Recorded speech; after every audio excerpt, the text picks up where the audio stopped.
Y el texto que tenemos hoy, sí es bueno decir que, obviamente, por el tiempo que disponemos, lo que solemos hacer es un acercamiento al texto. No podemos hacer un estudio en profundidad, un estudio exegético.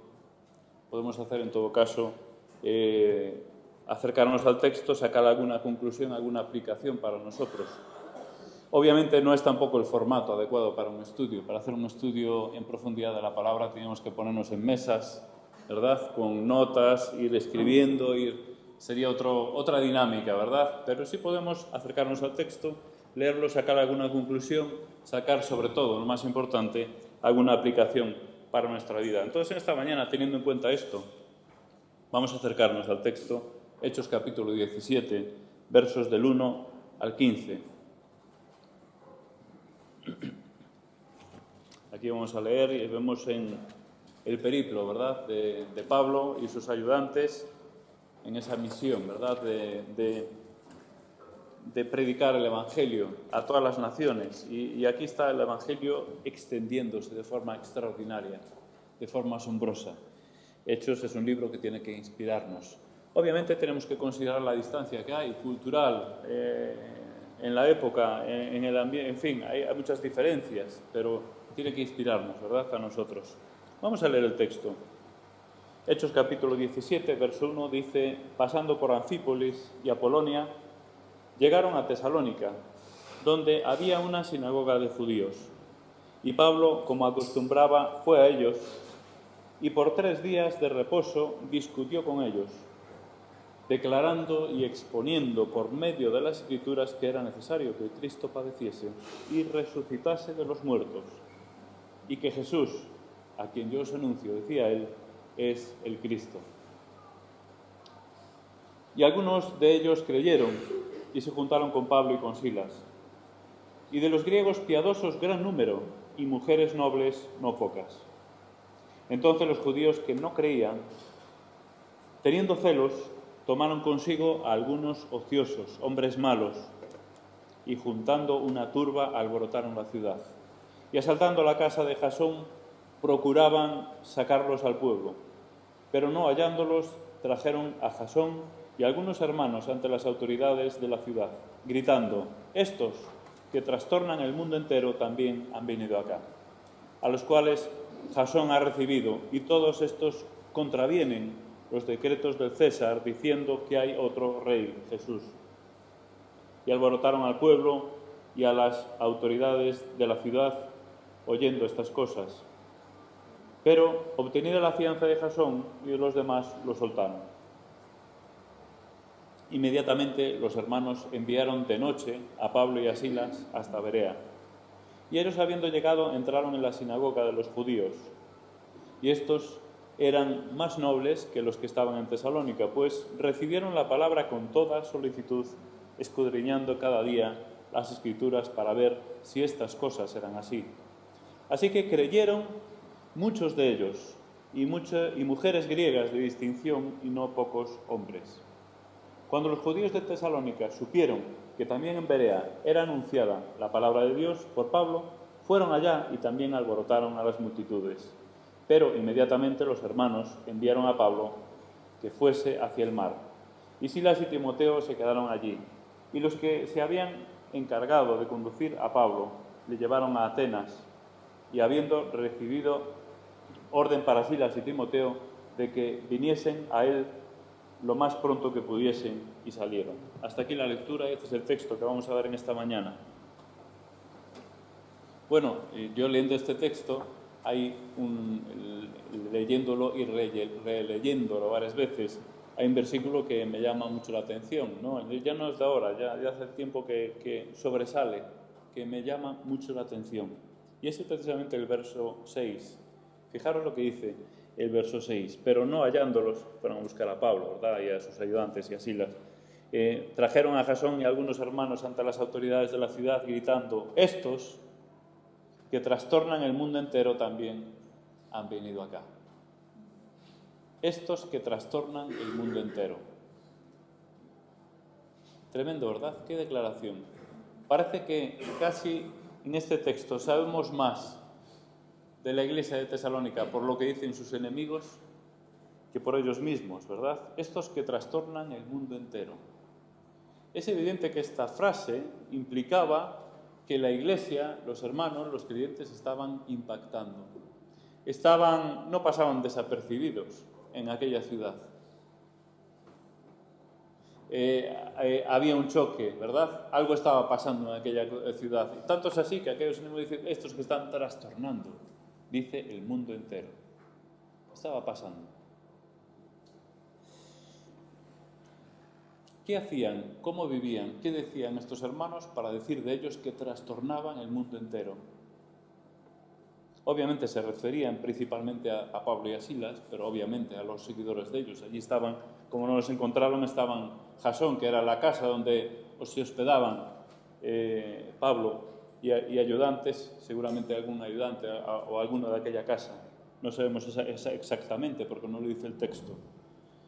Pero ¿cuál es el impacto que hacían estas personas en aquella ciudad? Para decir estos que trastornan el mundo entero. Una iglesia que estaba impactando su entorno. Bueno, Tesalónica, como sabéis, es una ciudad muy importante, ciudad de paso en la vía Ignacia, vía de paso de comercio, puerto, en fin, muchas cosas podríamos decir, ¿no? Una ciudad relativamente grande. Gozaba, curiosamente, de autonomía política. No muchas ciudades gozaban de autonomía política, pero Roma había permitido que tuviese autonomía política, es decir, que tenían autogobierno. Lo que ocurre es que si había alguna sedición, algún alboroto, pues podían decir, cuidado, ¿qué pasa ahí en Tesalónica? Vamos a sacarle la autonomía política. A los gobernantes no les interesaba que hubiese ningún tipo de intento de sedición o alboroto, ¿no? Como parece que estaba pasando. Trastornar significa perturbar. Tiene que ver con levantar sedición. Pero bueno, también, aunque lo dice el texto con otros términos aquí, alborotar también, ¿no? Hay otras versiones que dicen alborotar, trastornar, perturbar. Era obviamente una acusación falsa, pero posiblemente de fondo tenía algo de verdad. Y me explico. Este grupo de personas de alguna forma habían alterado la forma de vivir normal de aquella ciudad. Es como si vivieran, o como si yo estaba pensando, es como si de repente en la dinámica normal de la vida de la ciudad un grupo de personas importante, pues lo dice aquí, dicen gran número de gentiles, no de judíos, pero sí de gentiles y mujeres también, dice que empezaban a nadar contracorriente, empezaban a ir en dirección contraria. No lo dice el texto, eso lo digo yo.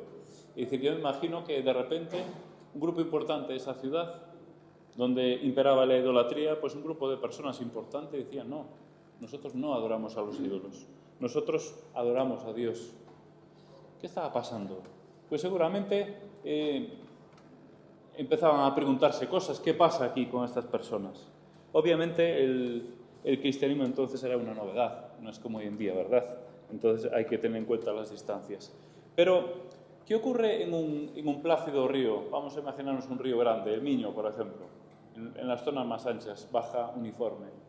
Si alguien nada contracorriente, ¿qué ocurre? Rompemos, ¿verdad?, esa uniformidad. Generamos oleaje. Aparte hay que hacer un esfuerzo considerable. Pero el ir contracorriente alborota, molesta, ¿verdad? En un sentido, de alguna forma estaban trastornando, ¿verdad?, el funcionamiento normal de aquella ciudad.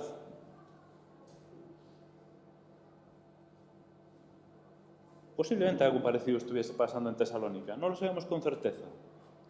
Pero un grupo importante de personas empezaron a dar la vuelta de los ídolos, empezaban a amar y a honrar y a obedecer a Dios. No solo por lo que decían, sino también por lo que hacían. Creo que en esta mañana podemos ver en este texto que para impactar en la sociedad que nos entorna, que está en nuestro entorno, necesitamos dos cosas: necesitamos vida y necesitamos un mensaje. Lo que decimos y lo que hablamos. Y estos son los dos aspectos que vamos a ver en esta mañana. Ahora bien, ¿por qué impactaban a aquellas personas? Podríamos pensar que, bueno, hace unos años, ¿verdad?, unos cuantos años, los evangélicos se caracterizaban, ¿verdad?, porque su forma de vestir era distinta, porque no iban al cine, no iban a los bares, desde luego no mucho pensar, ni mucho menos a las discotecas. No creo que se diferenciaran por algo como esto, ¿no? Creo que hay algo más profundo y algo más de fondo. Creo que en Primera Tesalonicenses nos amplía un poco esta información. El texto paralelo lo encontramos en Primera Tesalonicenses, capítulo 1. No vamos a extendernos demasiado en este texto, pero fijaros lo que dice el 8 y el 9, Primera Tesalonicenses 1, el 8 y el 9. El apóstol Pablo está recordando a los tesalonicenses lo que había ocurrido aquí en este episodio de Hechos. Y dice, fijaros de qué forma lo dice.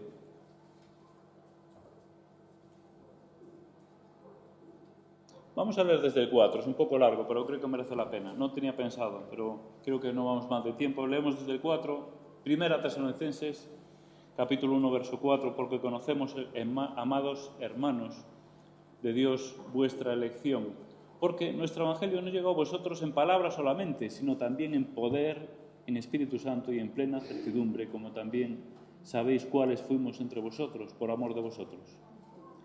Fijaros ahora, y vosotros vinisteis a ser imitadores de nosotros y del Señor, recibiendo la palabra en medio de gran tribulación, con gozo del Espíritu Santo. Aquí vimos en este texto, ¿verdad? De hecho, es parte de esa tribulación. De tal manera que habéis sido ejemplo a todos los de Macedonia. Macedonia es la provincia, ¿verdad? Tesalónica era la capital de Macedonia y de Acaya, la provincia adyacente, que han creído. Porque partiendo de vosotros ha sido divulgada la palabra del Señor, no solo en Macedonia y Acaya, sino también en todo lugar. Vuestra fe en Dios, fijaros lo que dice, se ha extendido. Y hasta tal punto, fijaros que dice el apóstol Pablo, de modo que nosotros no tenemos necesidad de hablar nada, porque ellos mismos cuentan de nosotros la manera en que nos recibisteis. Recordáis, ¿verdad?, cómo recibieron Jasón en su casa a Pablo, lo cual le costó, ¿verdad?, que lo llevaran ante las autoridades. La manera en que nos recibisteis y cómo os convertisteis de los ídolos a Dios para servir al Dios vivo y verdadero y esperar de los cielos a su Hijo, al cual resucitó de los muertos, a Jesús, quien nos libra de la ira venidera. Había un cambio radical. ¿Cómo os convertisteis de los ídolos a Dios para servir al Dios vivo y verdadero? Había un cambio evidente en sus vidas que causaba impacto en aquella sociedad, que causaba cierto revuelo. ¿Qué pasa con estas personas? ¿Qué pasa? Que ahora están actuando de esta forma tan distinta. Pero tal vez lo principal era esto, que pasaban de servir a los ídolos, de dar la espalda a Dios, a amar a Dios. En esto marcaban la diferencia, y esto era lo que era manifiesto también en sus vidas. Ahora bien, si trasladamos esto al contexto actual, es obvio que la situación es distinta.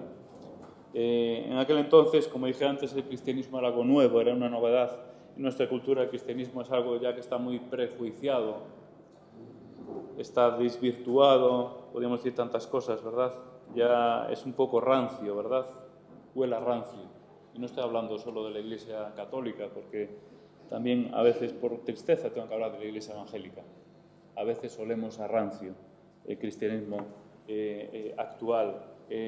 Obviamente, salvando esta distancia, aún a pesar de esto, creo que estamos llamados, como pueblo de Dios, a impactar, a influir, a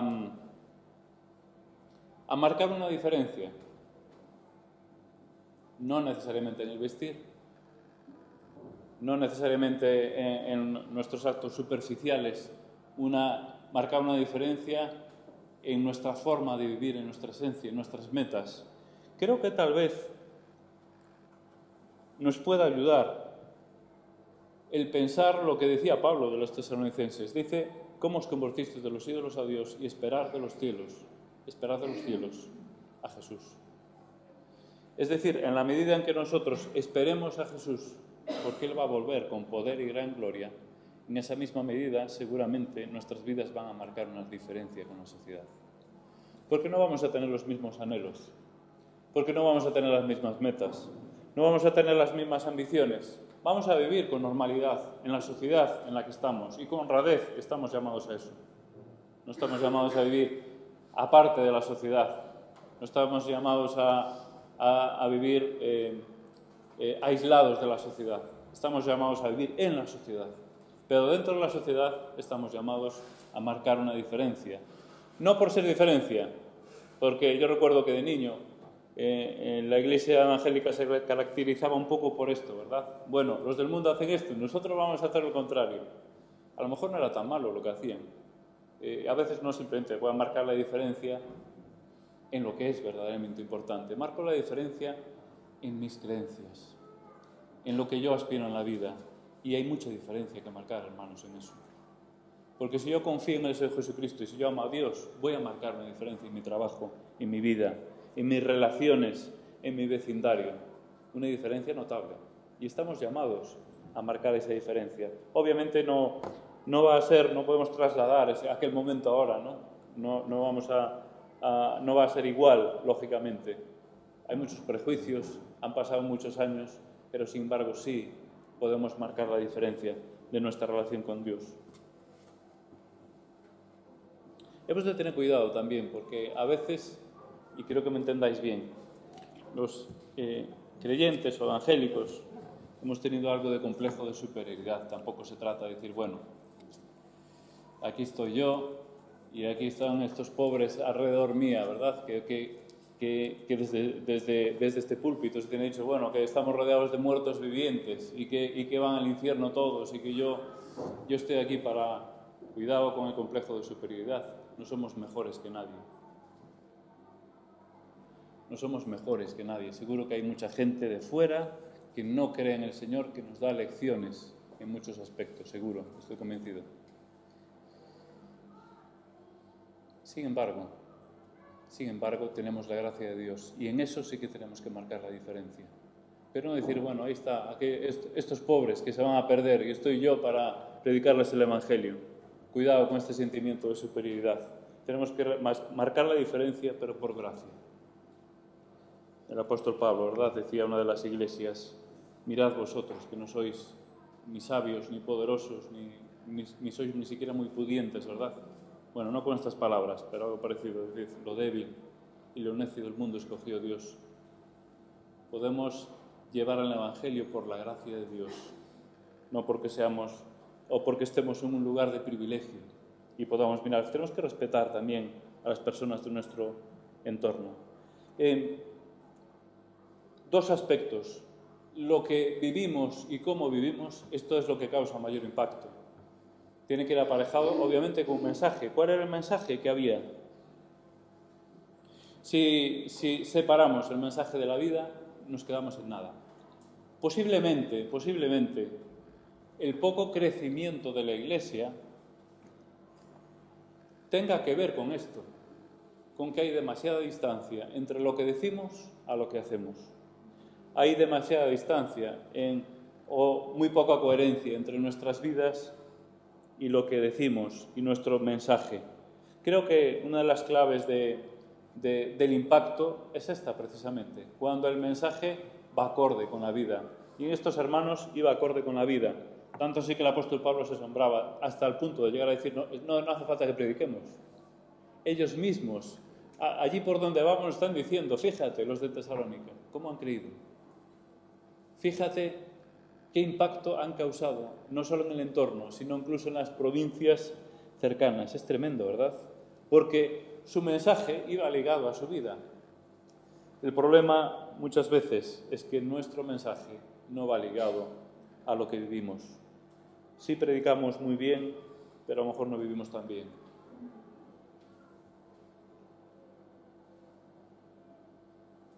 Ahora bien, vamos a analizar o intentar analizar un poquito ese mensaje. Si hay algo que llama la atención, o que me llama la atención de ese mensaje que transmitían, es tal vez, o donde mejor lo vemos, es en la acusación de sus enemigos. Me llama mucho la atención, porque fijaros en el verso 7.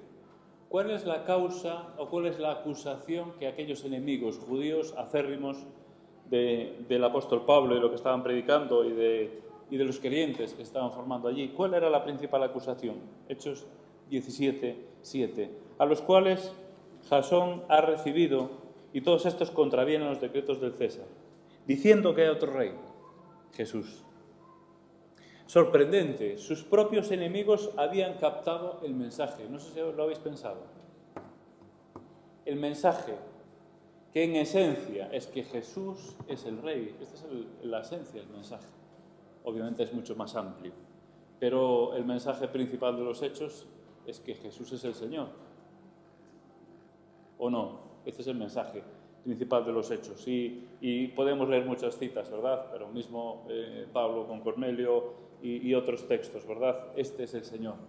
Este es el Mesías, dice aquí también en el principio de este texto. Pero es curioso que sus propios enemigos le acusan, pero captan la esencia del mensaje. Y esto a mí me hace pensar en tres cosas. Me hace pensar en tres características principales que tenía este mensaje. En primer lugar, que era un mensaje claro. Es decir, que se entendía. Podemos entender que con lenguaje sencillo hasta sus propios enemigos lo entendían perfectamente ese mensaje. Y yo, lógicamente, tengo que trasladar y pensar cuál es mi mensaje. A lo mejor nuestro mensaje es un poco más enrevesado. A lo mejor tiene un lenguaje no muy apropiado. El lenguaje tiene que adaptarse a nuestro interlocutor y tenemos que hablar el lenguaje del que nos oye. Así lo hacía el apóstol Pablo. Después diremos algo más acerca de esto. No cabe duda de que el mensaje era claro. Obviamente era un mensaje directo, en el sentido de que no se andaban por las ramas. ¿Cuántas veces nosotros, verdad, nos andamos por las ramas? Y que si teología, que si hablar de temas teológicos, de filosofías, que está bien, ¿no? A veces para romper el hielo. Pero creo que, por lo que vemos aquí, ellos tenían un mensaje directo. Iban a la esencia del mensaje. Claro, directo, y lo que queda también evidentemente claro es que estaba centrado en una persona. El mensaje que tenían ellos era Jesús es el Señor.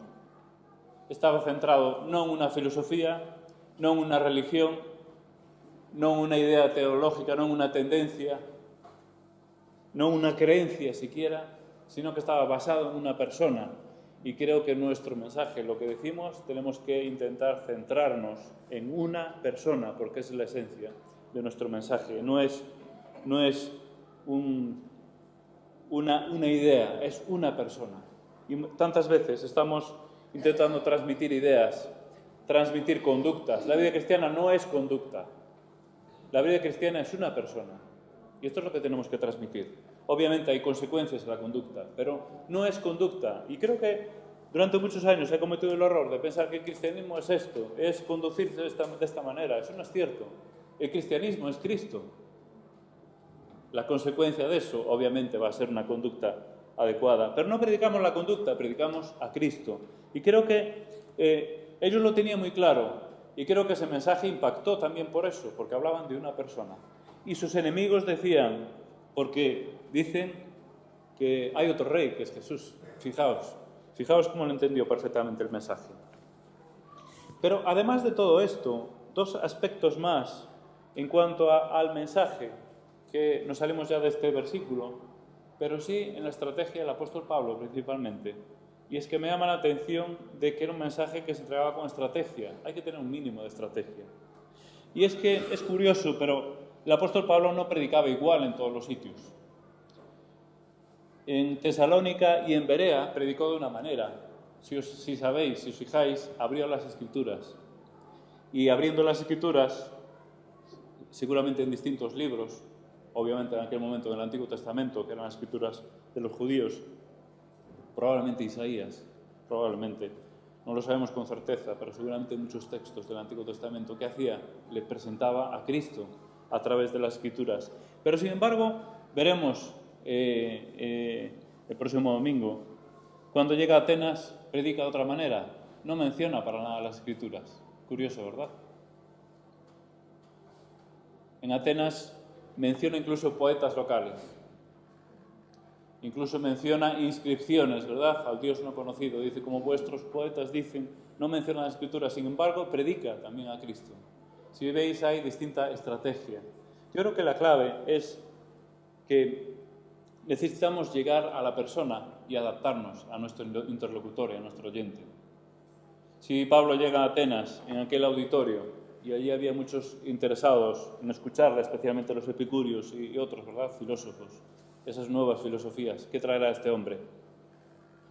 Si Pablo empieza y abre el Antiguo Testamento, porque en el Antiguo Testamento dice, como no creen en la palabra, pues a lo mejor cerraba las puertas. Pero sin embargo el apóstol Pablo utiliza la puerta de atrás para entrar, ¿verdad? Creo que necesitamos también estrategia. El mensaje tiene que adaptarse a nuestro interlocutor. El mensaje tiene que ser el mismo, porque en Atenas, lo veremos el próximo domingo, el mensaje es el mismo. Y termina hablando de Cristo, cuando dice ese que está resucitado. Bueno, cuando hablaron de resurrección dijeron, esto no, esto por ahí no pasamos, ¿verdad? Dice, no, ahora no queremos escucharte más. Pero termina hablando exactamente de lo mismo. Y termina hablando de las Escrituras, aunque no las menciona directamente. Lo que quiero decir con esto que tenemos que también tener en nuestro mensaje estrategia, en el sentido de adaptarnos a nuestro interlocutor. ¿A quién estamos hablando? Adaptémonos. Porque a veces damos bibliazos de un lado para otro y no es adecuado, no siempre es adecuado. Ahora sí que tenemos que hablar de Jesús, sí que tenemos que hablar de la Biblia, pero no siempre con la Biblia delante. Y en quinto lugar, creo que hay algo en ese mensaje que destaca. Esto ya lo dijimos varias veces y hoy lo voy a repetir otra vez más, pero que es esencial. En el mensaje no podemos omitir algo tan esencial como la muerte y resurrección del Señor Jesucristo. Especialmente, fijaros, lo que no se omite casi nunca es la resurrección. Y lo vemos aquí, en Tesalónica. Les dice tal que muriese y resucitase. En Atenas, el próximo momento lo veremos, como habla también de resurrección. Bueno, todos los textos, ¿verdad?, para atrás. La resurrección. La resurrección es la esencia de uno de los pilares esenciales de nuestra fe. Si sacamos la resurrección de nuestro mensaje, estamos aniquilando nuestro mensaje. Estamos anulando nuestro mensaje. Estamos empobreciendo nuestro mensaje.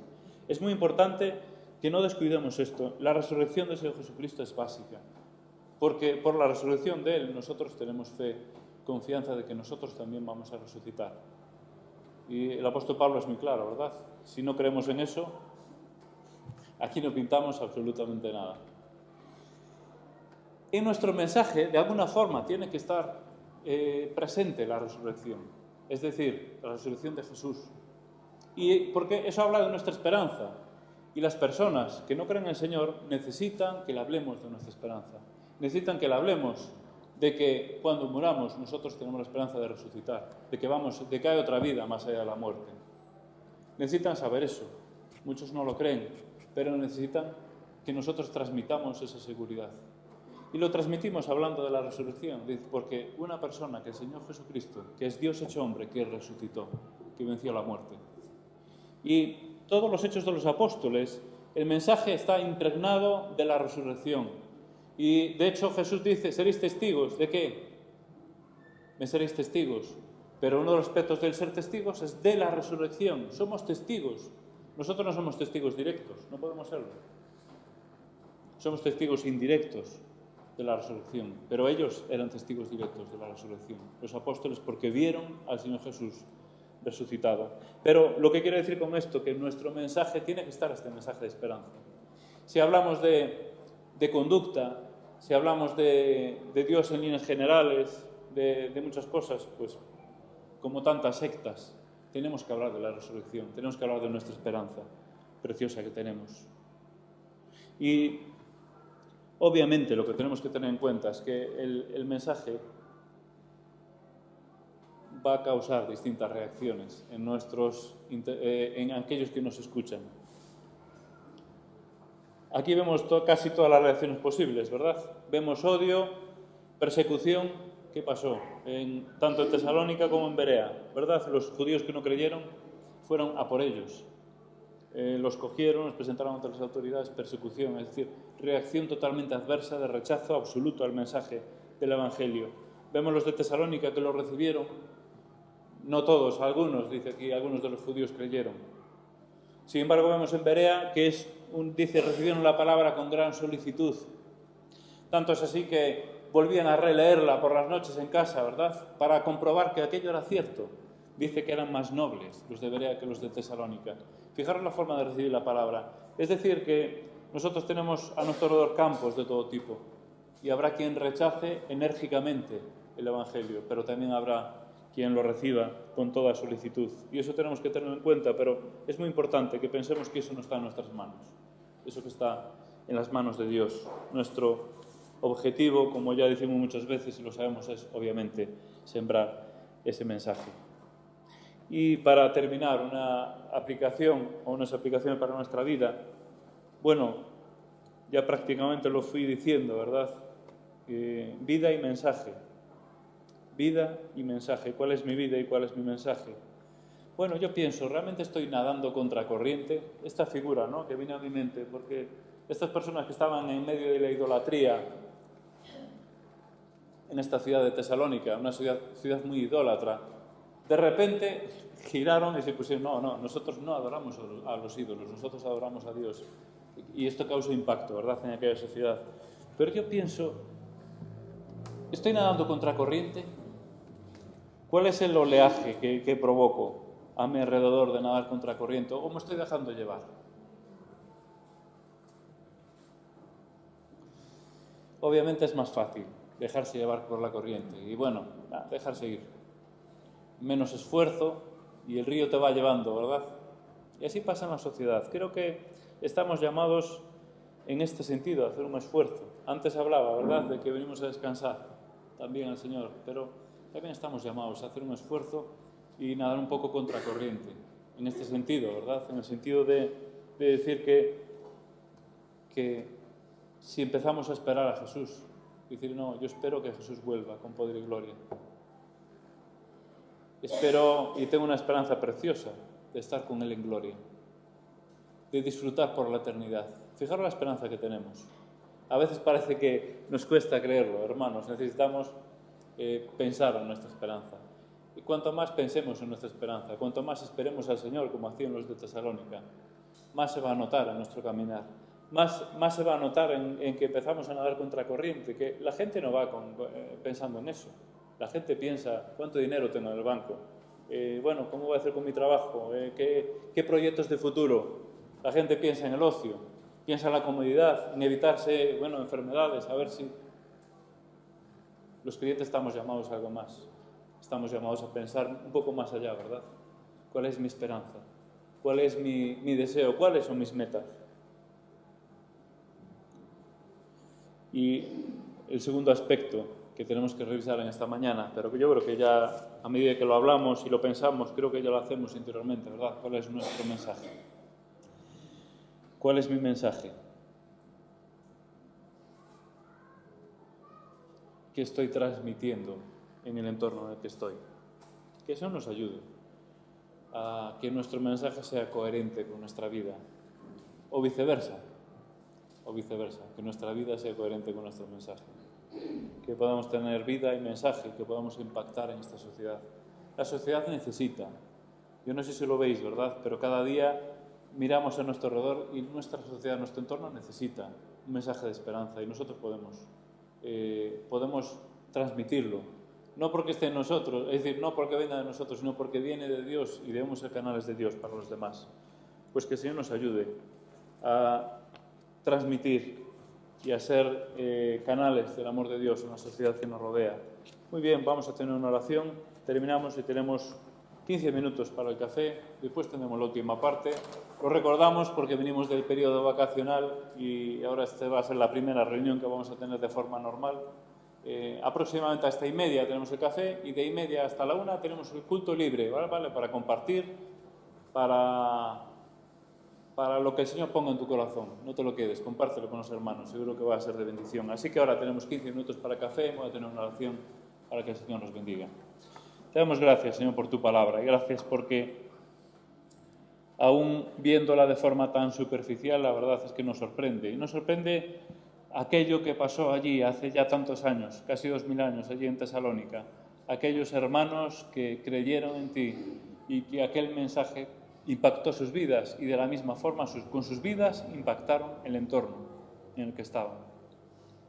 Sabemos que han pasado muchas cosas desde entonces y no es la misma sociedad, pero sí es la misma necesidad. Y Señor, te pido que nos ayudes a ser coherentes, Señor, y que de alguna forma podamos impactar. En primer lugar, con nuestras vidas, con nuestra forma de vivir. Y en segundo lugar, con nuestro mensaje. Pero lo más importante, Señor, ayúdanos a levantar nuestra mirada a ti y a pensar que sin ti nada podemos hacer. Sin ti no vamos a ninguna parte, Señor. Ayúdanos a depender de ti. Y sin duda, si lo hacemos así, los que están a nuestro alrededor van a ver que hay algo distinto a nosotros. Ayúdanos, Señor, a impactar en la sociedad en la que tú nos has puesto. Ayúdanos a ser luz y sal, como tú nos recuerdas también en tu palabra. Somos luz y somos sal. Ayúdanos a serlo en nuestro entorno. Gracias por todo y por tu palabra en el bendito nombre del Señor Jesucristo.